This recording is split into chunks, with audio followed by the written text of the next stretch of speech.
Chapter 9. Most moments in life do not last forever. Today, everything may feel close enough to reach, but tomorrow, it all drifts out of your grasp. You stretch out your hand, but nothing answers. Then a question quietly rises within you. What is left for me? Do I truly have anything of my own? You sit on your bed and try to revisit the good moments that once filled your past, but even that feels useless.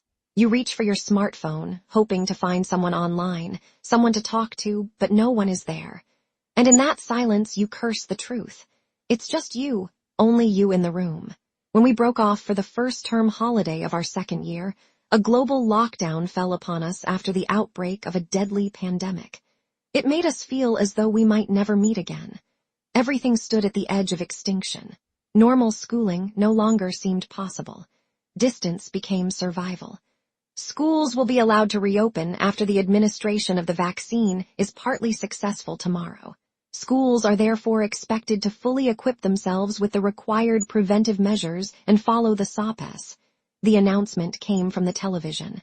"What are SOPs?" my young sister asked. I looked at her curious eyes. "Well, it's a bit complicated for you, but if you really want to know, you'll have to get me a glass of water," I said, smiling as she frowned and walked away. I stood up, placed the remote on the table, and headed toward my bedroom. I have to start packing, I thought. "Ronix, did you just send your little sister to get you water?" My mother's voice called out.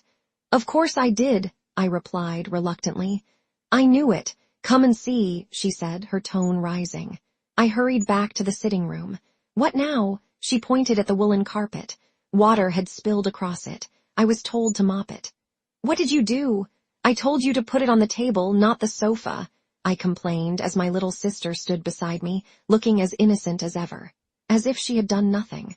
"I really need to leave this place for a while," I thought as I finished cleaning. "Now will you tell me the full meaning of SOPs?" she asked, smiling. "Really? After making me do all this?" "Just forget it," I said, walking away. I entered my room and shut the door behind me. The next day, a Monday, we packed what was necessary and my father drove me back to Midland High School. It was another separation from family and a return to the people I had not seen for months. There stood Jacob. From a distance, I almost didn't recognize him. I walked through the quiet compound toward a tall figure standing near the administration block. When he turned around, my eyes fixed in disbelief. "Jacob, is that you?" He smiled. As we drew closer, he suddenly stopped and put on his face mask. Then I remembered mine too. "Exactly 1 meter apart," I said, stopping at a distance. This was what the pandemic had left us with. Even after vaccination, prevention remained necessary, constant hand-washing, face masks, and distance from one another. Separation had quietly become part of us. "How were your holidays?" Jacob asked as I arranged my belongings. It was all about trying to forget what it feels like to be alone. Even chatting became difficult. "Why couldn't I find you online?" "That's what the pandemic did. I lost my phone during curfew. I had to get a new one, but where? Everything was closed," Jacob replied. Silence settled between us. "The dormitory feels too quiet," I observed. "We seem to be very few." "Of course, some haven't returned, others might have dropped out," he said. I paused. "At least one thing helped," Jacob added with a faint smile. "That long stay at home got us promoted straight to Senior 3. That smile, unchanged. It was one thing the pandemic hadn't taken from him. That evening, during prayers in the chapel, I sat beside Jacob. His attention, however, was elsewhere, fixed on Joan, who sat a few rows ahead. I noticed her too.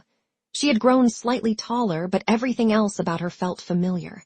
Then, during praise and worship, a soft voice rose above the rest, clear, steady, and soothing. I looked toward the front, and then I saw her. The girl I had stayed away from for so long. She stood there, almost glowing, as though the light had chosen her alone, even in the dimness of the chapel. Chapter 10.